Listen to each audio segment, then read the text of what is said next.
Hello my friends, welcome to another episode of Warhammer 40,000 Inquisitor Martyr. My name is Wilfred. So now what you see on the screen here can be a little bit confusing, so allow me to walk you through these 4 Supreme missions I've played. So as I am gearing up my Cycle and experimenting different build and so on, I also like to take a journey like, some of these Void Crusade that I've completed, and what sort of like timing, what sort of like experience I have for each of the Void Crusade, because there are altogether 9 of them, and not all of them are of the same difficulty. Some are a little bit trickier than others compared to, say, from the whole journey perspective. So I'm looking at the 4 of them. So the number 1 is the one that is earliest, meaning that my gear is probably not as good as number 2, 3, and 4. So number 4 is the one that I have the highest crit. Hover there about 89% once I'm on mission with the buff all kicked in, and I can actually attain pretty high crit. So that is number 4, and number 1 was the earlier version of my gear and build.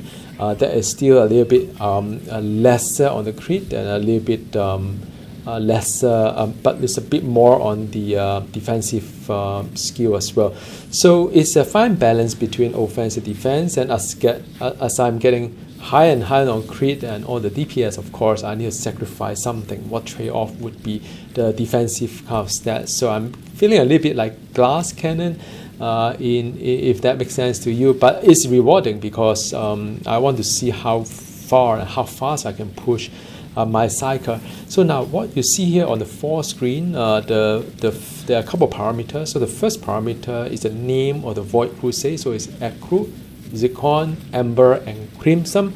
And then the number of hours or minutes to reach the Supreme mission, which is the last mission of the entire Void Crusade. I always master the entire Void Crusade, means that I completed all the missions, bonus and secret and coveted mission as well. I get all the keys and all the info fragment, including the Void key as well. So I think there about 1 hour 20 minutes is the time I can reach the end Supreme mission. But for Crimson, the last one, I can't push a lot harder, push myself to do it a little bit faster, and I can do it in less than 1 hour.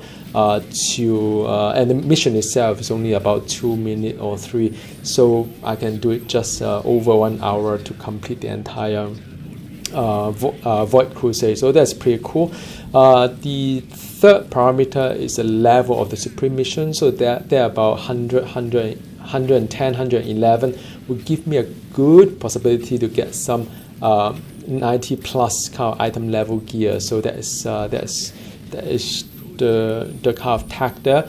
Then the fourth parameter is whether I'm playing the Void Crusade with the latest season mechanic, meaning that whether it's a warp, a toxic, or the heat kind of malediction, or just a normal one. Now, of course, a normal one is a lot easier because, especially with the toxic, there's a lot of AoE on the floor that you need to just let it settle down, or you try not to expose yourself too much on those like a damage over time toxic on the ground. Or when it comes to heat, you have to be mindful that the enemy will explode upon death, so that you also need to kind of like position yourself differently. Warp anomaly is always another thing that you need to pay attention to, what's on the ground and all. So all in all the warp, toxic, and heat are sort of like make the whole Void Crusade a lot tougher. My take is that probably warp is the one that I should be going for, because it's essentially the less annoying of the other 2. And the last parameter is the time taken for me to complete this Supreme mission. So it ranges from 2 minutes ish to 4 minutes ish, not necessarily due to my build and so on, because each of the Supreme mission may have different kind of objective that may take longer time for you to complete as well. So, and I'm trying to also work out within the 9 Void Crusade which one is a more farmable one for me to master and get all the items. So And the last but not the least, of course, looking at the loot wise, I do have some good loots here and there, but now it's getting harder and harder to find the one that I really want. And with this new season, the enchantment browser, which you can actually browse ahead what kind of gear that you could get, that you could farm for, I think it's pretty cool. And also when it comes to crafting for your archaeotech as well as morality relics, then you can pick some of these affixes or enchants that were suitable for your build.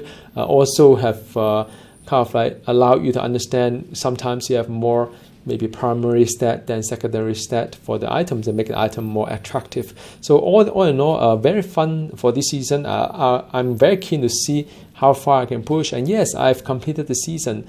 This whole entire season is done for me. I'm really happy. I will stay on and try to get better and better gear. And if you have any questions, you want to drop me a note at the comment box below, feel free to do so. I'll get back to you the soonest I can. All right, see you. Take care. Bye-bye.